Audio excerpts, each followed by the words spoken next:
তুষি তুষি সর্বনাশ তো হইয়া গেছে। তোর জামাই যে লঞ্চে গেছিল ওই লঞ্চ ডুববে গেছে। অল্প সংখ্যক বাচ্চা আছে আর বেশিরভাগ মইরা গেছে, কিন্তু তোর জামাই কোনো হদিস পাওয়া যায় নাই। এই তুই উল্টাপাল্টা কথা কস কেন? আমার জামাই মরে নাই, এখনো বাচ্চা আছে। তুই আতিকরে নিয়া হসপিটালে গিয়া খুঁজে দেখবি ওই এখনো বাচ্চা আছে। তুই কি ভাবতাছস আমরা এখনো খবর লই নাই? একটা হসপিটালও খোঁজার বাকি রাখি নাই, কিন্তু কোনখানে ওরে খুঁজা পাই নাই। তুই এবার থাম। তুই জানলি কেমনে যে ওই লঞ্চে গেছে? ওই তো কাউরে বললা যায় নাই। কই যাইব? 50,000 টাকা আব্বার কাছ থেকে লইয়া দিতে পারি নাই দেখা ওই রাগ করে চলে গেছে। যাওয়ার সময় আমার সাথে দেখা হয়েছিল, বলছিল ওই লঞ্চে করে যাবে। তাই তো খবর পাওয়া মাত্রই ওরে খোঁজাখুঁজি করছি। ঠিক আছে, আরও একটু কষ্ট করে খোঁজ। যদি বাচ্চা থাকে তাইলে তো অবশ্যই ফিরে আসবো, আর যদি মইরা যায় তাইলে তো আর কিছু করার নাই। তো খোঁজ খবর রাখিস, অবহেলা করিস না কিন্তু। শোন, তোর জামাই কি মইরা গেল নাকি বাচ্চা রইল? আজও তার খোঁজ খবর পাইলাম না। তোর তো একটা ভবিষ্যৎ আছে, তাই না? মা, ঘুরাইয়া পেঁচাইয়া না বললা, যা বলার সরাসরি বলো।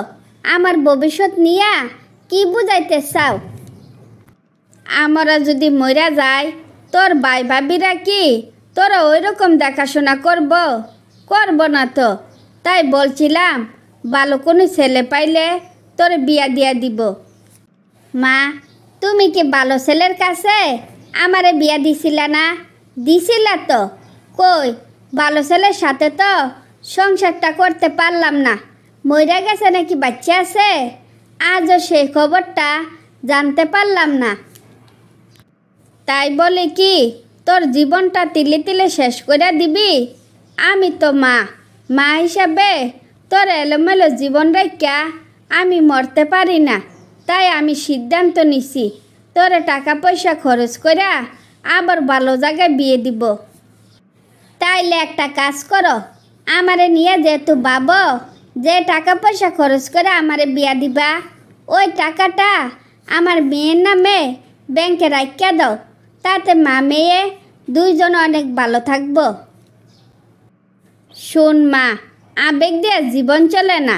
ভাববা চিন্তা আমারে জানাইস, এখনো সময় আছে, নিজেরে নিয়ে কিছু ভাব।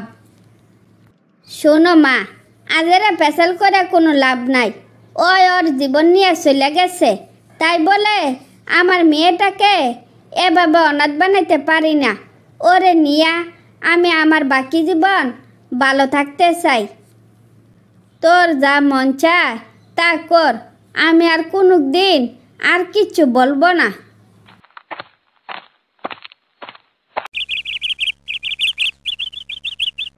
কি গো মা, তুমি কি কাউরে খুঁজছিলা? আমারে বলতে পারো, আমি তোমাকে সাহায্য করার চেষ্টা করব। না, তেমন কিছু না।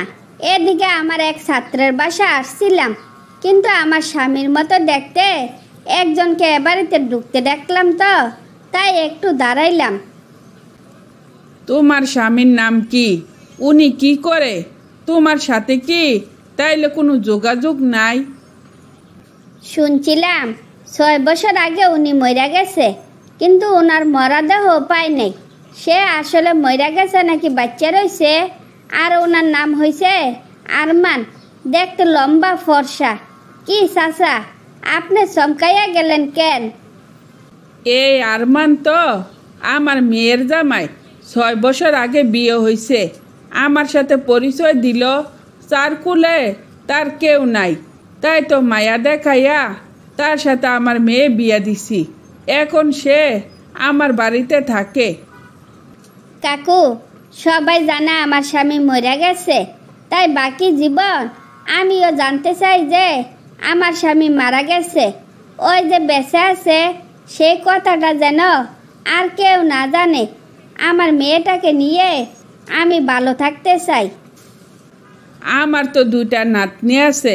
হায় হায়, এই বেয়াদব যাই না শুইনা কেমনে এতগুলো জীবন নষ্ট করলো।